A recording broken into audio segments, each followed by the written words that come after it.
For me, now we move to body armor. Are you okay with the fabric? Are you okay with that? Yeah. So I can just continue and do my thing. When it comes to body armor, I just had a conversation with you early on. So give away things, trade secrets away. We need to understand that the majority of incidents in this country, forget about the media for a second, okay? The majority of incidents in this country have got nothing at all to do with firearms on edge by 20. It's actually nonsense again.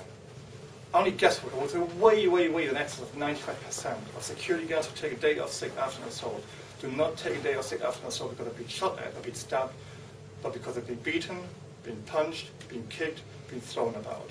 It's blunt trauma. This is way outweigh any other operational risk within the security industry. So for us, when it comes to development of body armor is concerned, and understanding Simon's background, my background, blunt trauma protection was our key objective. Of course, we wanted to also offer Home Office certified stab vest, and we have done that. That is certified by the UK government, KR1, certified by the Home Office Scientific Development Branch, tested and certified at the University of Cranfield Test House. We've done the whole thing. But that was our key objective. That was just lucky us. The key objective was a blunt trauma vest. 2 years ago, in a bit of interview, 2 years ago, one of the major incidents in the UK where Glasgow Rangers played football against St. Petersburg. Some of them might be recording some images. It was all over the world. And that was abroad at the time when people were talking about the British. And don't get me started. What happened basically, well, the police, Glasgow Rangers played football against St. Petersburg in Manchester. More than 170 police officers got severely injured. 170. Not one of them got stabbed, not one of them got beaten. Not one of them got stabbed or shot at. They all got beaten out. By bricks, by rocks, by kicks, by punches, whatever. One police officer fell over on the main road. 40, 50 Glasgow hooligans kicked him, punched him, and absolutely insane on him. And one police officer came back and dragged him off the street. It's on YouTube, it was all over the world. Right? Some of you might remember that. Let's type into YouTube or into Google, St. Petersburg, Glasgow Rangers, Manchester, riot. You see the rest. The images are from the worst incidents I've ever seen in my professional career as far as violence of police officers is concerned. But to none of it, none of them got stabbed, none of them got shot at. In all the years I've run security operations, how many? Let's talk about UK, forget about outside UK. UK is completely different. In UK, you've got a way higher knife problem than a firearm problem. In other European countries, or in Western countries, America, South Africa, you've got a higher firearm problem than a knife problem. But in the UK, the firearm problem you have is it's an organized crime against organized crime. It's an organized crime against a security guard. It's an organized crime against a training standards officer. So the firearm problem is not as high as people may perceive it is. It isn't. 100% isn't. You've got a higher problem of knife problem, I agree with that. But still nothing in comparison to how many security professionals, or teachers, or nurses, or midwives get beaten up. How many security professionals do you know have been stabbed? I'm sure you know a few, 1, 2, 3, 4, 5, I don't know. How many do you know have been beaten up? Well, I would say near thousands. Every Friday, Saturday night, every night of this country, don't get beaten up. It's true. But they don't get stabbed or shot. It does happen, but not as often as people believe it to happen. So for us, blunt trauma was for us always the most important thing. And this is why we have developed body armor that are rigid. They're not soft, they're not like Kevlar, hey, that's cool, but they're rigid.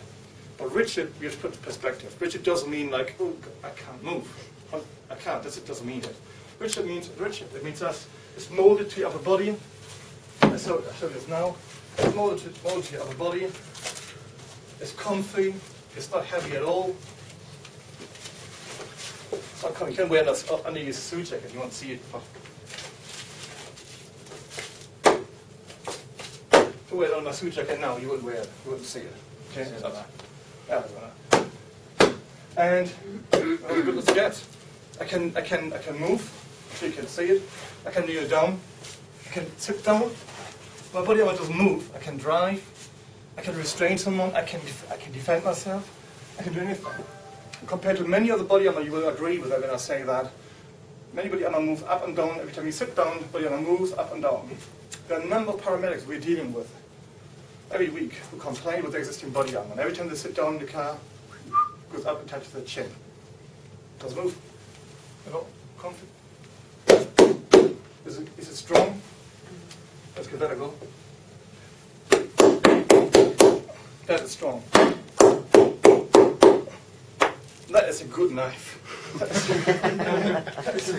is a good knife. Let's give that a go. You love that moment. Yeah, it's the best moment of the day.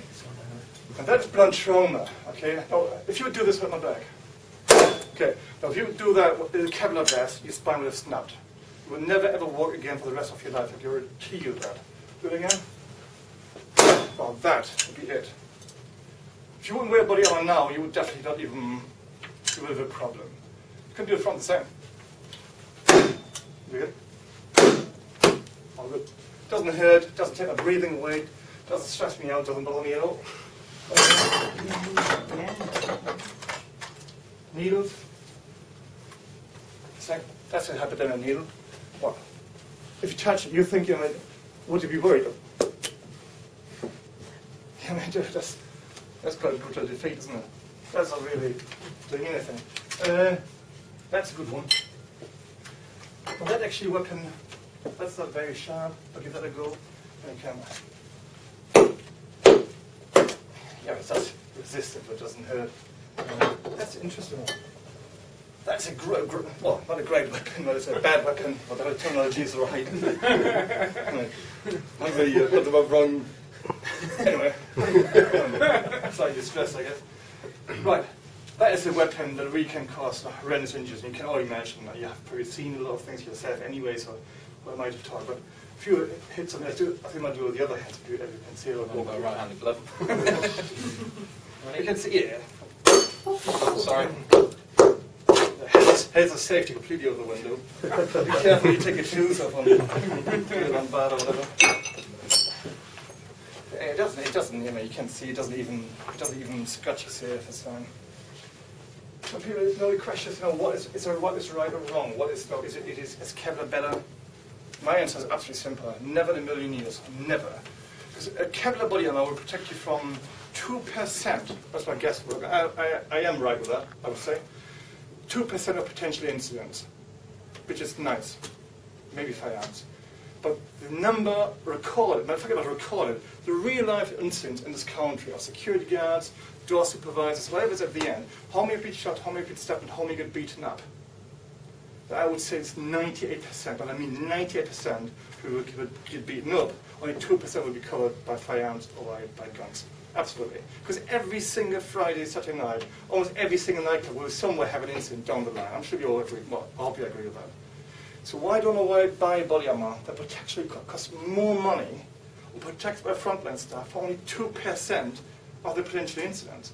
Where I can get something that's probably the same price or even cheaper and costs you 98% of potential incidents. Let's call it 95%, who cares? For me, it doesn't make any kind of commercial sense. And if somebody else would sell this kind of body armor, well, I would say go to my competitor. It's not about financial gain at all. I would say from the operational sense, from the protective clothing sense, that makes sense.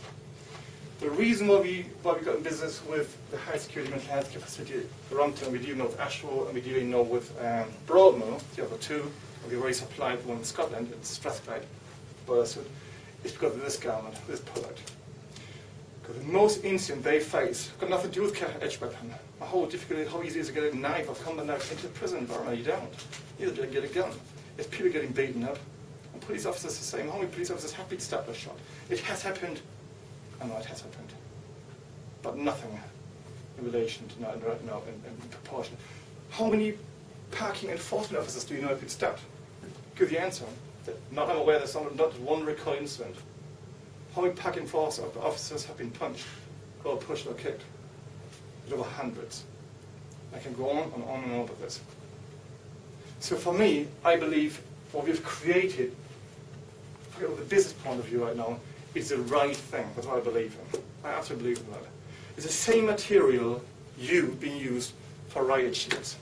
So if it's good enough for a riot officer, in London, against a massive riot, where all people go completely cuckoo in their head, and he's got a shield in front of his head and his life in front of his body, and his life depends on the shield. If that material is good enough for